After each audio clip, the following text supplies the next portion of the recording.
Hello learners! Welcome to another day of exploring the world of English. I am Miss Lani and I am here to guide you in answering the different tasks and activities intended for this week.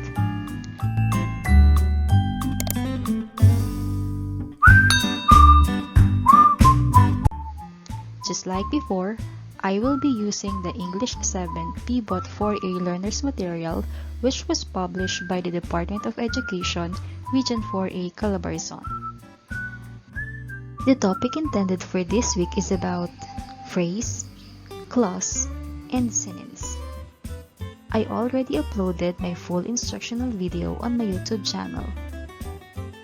This lesson explains the forms, differences, and relationship among phrases, clauses, and sentences. This also highlights the ways in writing and forming phrases, clauses, and sentences.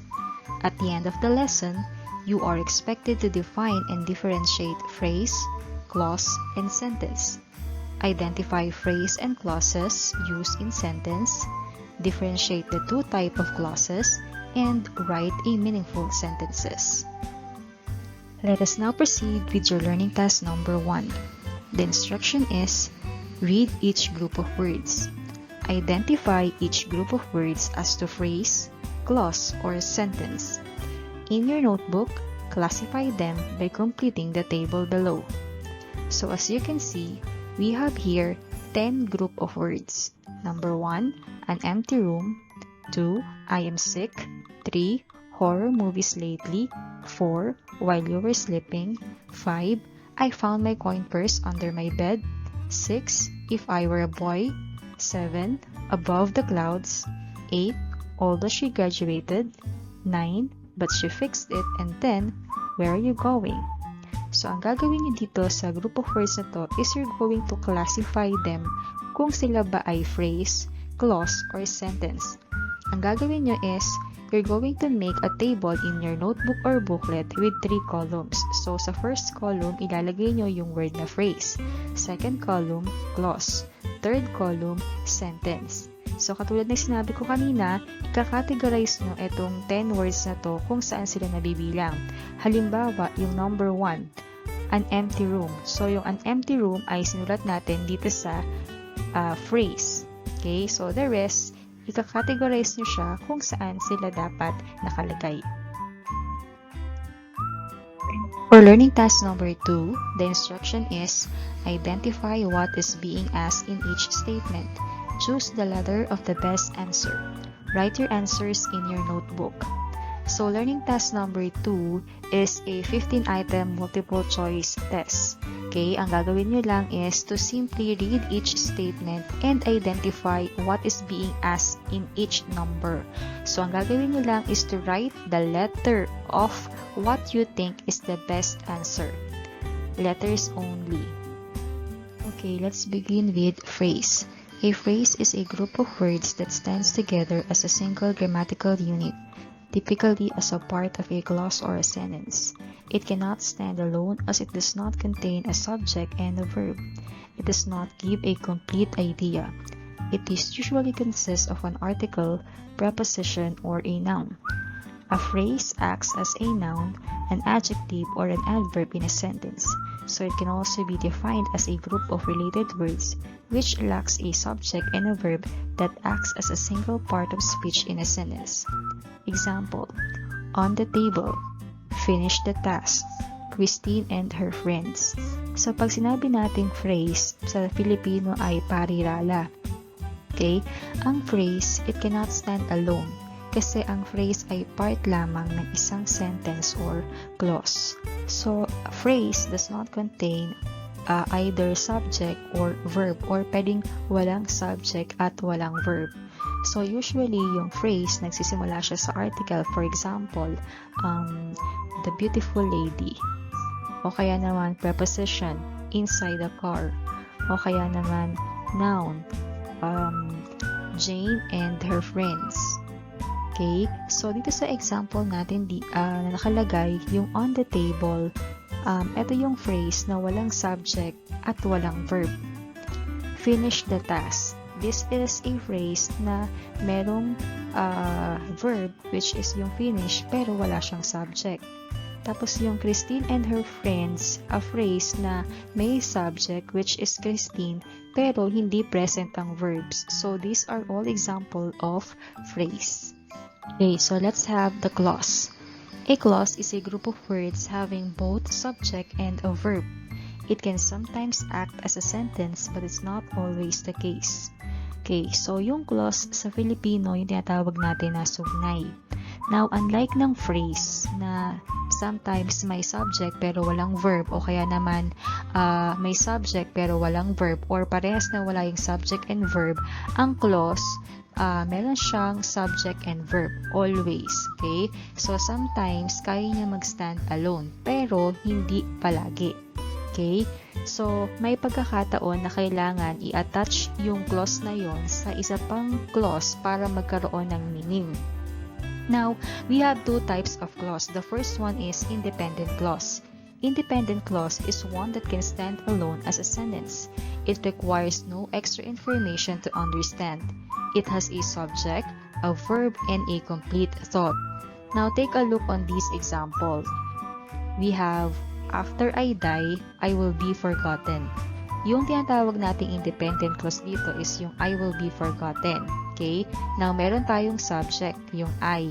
And then, yung ating complete verb is yung will be forgotten. Now, yung I will be forgotten, it express a complete idea. Kaya, ito ay example ng independent clause. So, kahit tanggalin mo yung after I die at ang matira ay I will be forgotten, buo pa rin yung idea. The next one is, I love my country, so I will make sure to protect its sovereignty. Okay? So, yung ating independent clause dito is, I love my country. The subject is I, and the verb is love. Now, this group of words also express a complete idea. Okay? Ngayon, kapag tinanggal mo yung so I will make sure to protect its sovereignty at ang matitira ay ang I love my country, the idea is still there. So, therefore, this can stand alone as a sentence. So this is an example of independent clause. Now, if we have the independent clause, we have also the dependent clause. Dependent clause is one that cannot stand alone as a sentence. It is called dependent clause because it needs to be attached or joined to an independent clause. It is a supporting part of a sentence. Dependent clauses begin with subordinating conjunctions such as before, if, when, after, so, hence, therefore, since, because, so that, and many more. Okay, so yung dependent clause, kabaligtaran siya ng independent clause. Since ang independent clause kaya niya mag-stand alone as a sentence, ang dependent clause kailangan ay may attach or may kasama siya na isang independent clause para magkaroon ng idea. Kasi ang dependent clause is just a supporting part of a sentence. Now, madaling malaman na ang isang clause ay dependent clause kapag ito ay nagsisimula sa mga subordinating conjunction katulad nitong mga to. Okay? Kaya nga ang tawag dyan sa dependent clause or other term for dependent clause is subordinate clause. Okay? Kasi it begins with a subordinating conjunction. Now, tingnan natin yung mga example. Yung after I did my best to study, I received high marks. Okay, so ang dependent clause dito ay yung after I did my best to study. Katulad ng sinabi ko kanina, pag sinabing clause, meron siyang subject at verb. Okay, sometimes kaya niyang mag-act as a sentence pero sometimes hindi. Ngayon, etong example na to, yung after I did my best to study, ito yung dependent clause. So, nasaan yung subject natin? Yung I. Yung verb is did. But then, yung after I did my best to study, parang kulang. Okay? And it also begins with the subordinating conjunction after. Ngayon, kapag tinanggal mo yung I received high remarks at ang natira ay after I did my best to study, walang sense yung group of words. That's why this is an example of dependent clause. So same goes with because I woke up late, I was not able to pass my projects on time. Okay? So ito yung ating dependent clause. Ang subject natin I, and then ang ating verb ay woke up. But then, nagsisimula siya sa subordinating conjunction na because, and it doesn't express a complete idea. Once na tinanggal mo yung I was not able to pass my projects on time, ang matitira lang ay ito. So, walang sense or walang meaning yung clause. So, that's why this is an example of dependent clause. So, tandaan nyo lang, pag independent clause, it can stand alone as a sentence. Pag dependent clause, kailangan meron siyang kasama na isang independent clause para magkaroon ng meaning yung sentence. Okay, the last one is the sentence. A sentence is a set of words that contains a subject or the topic of the sentence and a predicate, what is said about the subject. As such, sentence contains a subject and a predicate. It expresses a complete thought and begins with a capital letter and ends with a full stop, a period, question mark, or an exclamation point. Okay, so pag sinabi nating sentence or pangungusap, meron siyang subject and predicate, and it always express a complete idea or thought. Now, sentence begins with a capital letter and ends with a period, a question mark, or an exclamation point. Katulad ng example na to, everyone needs food. Okay, so ang subject natin dito is everyone. And ang ating complete predicate is needs food. So this sentence or this group of words, everyone needs foods, express a complete idea. It begins with a capital letter and ends with a period. So therefore, this is an example of sentence. Next we have here, are you okay? Okay, so we have the subject here. The subject is you and ang ating predicate is are okay. Okay, so kahit nagtatapos siya sa question mark, sentence pa rin siya kasi it express a complete idea. And then we have look out. Okay, so yung look out, predicate lang siya. Ma'am, paano po naging sentence yan? Predicate lang po. So, ito ay may tinatawag na underlying subject. At ang underlying subject na yon ay you. Kasi yung look out is an example of imperative sentence na nagbibigay ng command or utos. Okay? So, predicate is look out and then we have the underlying subject which is you. And this sentence ends in an exclamation point. So that's why this is also an example of a sentence. Learning task number 3. To complete the sentences, match column A with the most appropriate word group in column B. Write the letters of your answers in your notebook.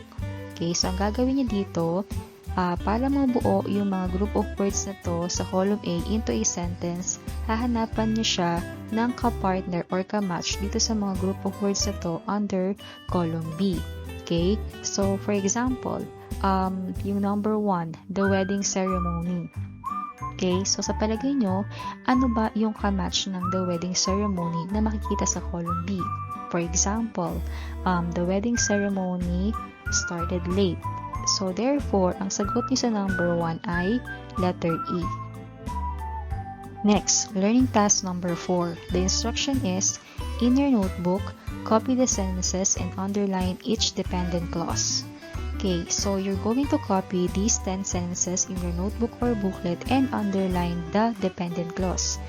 Okay, pag sinabi nating dependent clause, you need to attach an independent clause para mabuo yung meaning because dependent clause cannot stand alone. So, dependent clause begins with a subordinating conjunction. So, for example, sa number 1, I will visit my grandmother when I have a vacation.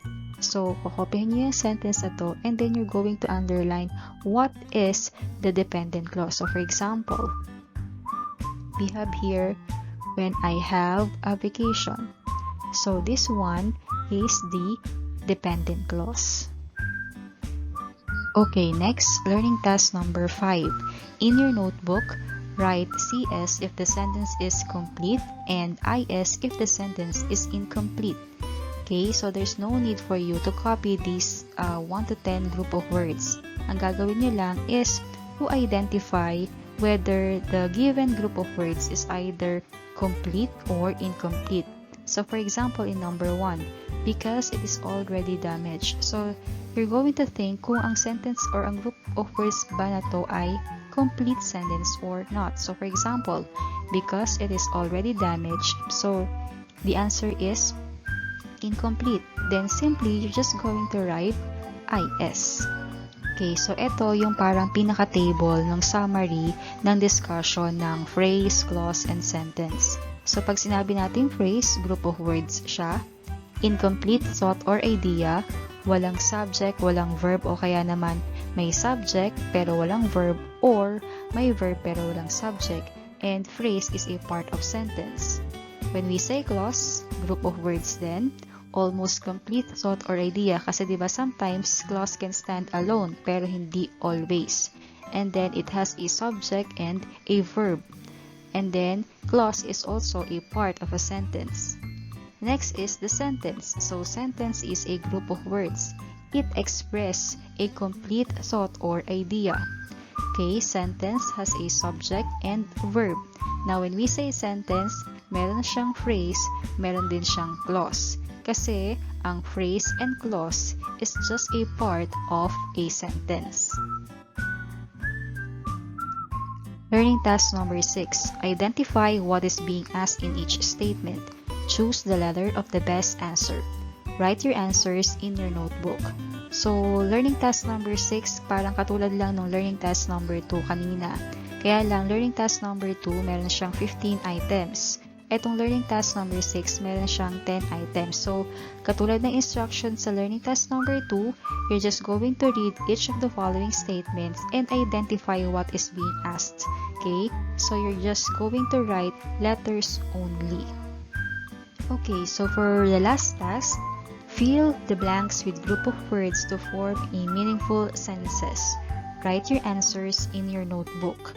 Okay, so kokopyahin nyo yung 1 to 10 items na yan, and then kailangan makabuo kayo ng sentence. So para makabuo kayo ng meaningful sentence, kailangan mag-isip kayo ng group of words na magmamatch sa given items na yan. So for example, sa number 1, blank, who taught me about helpfulness.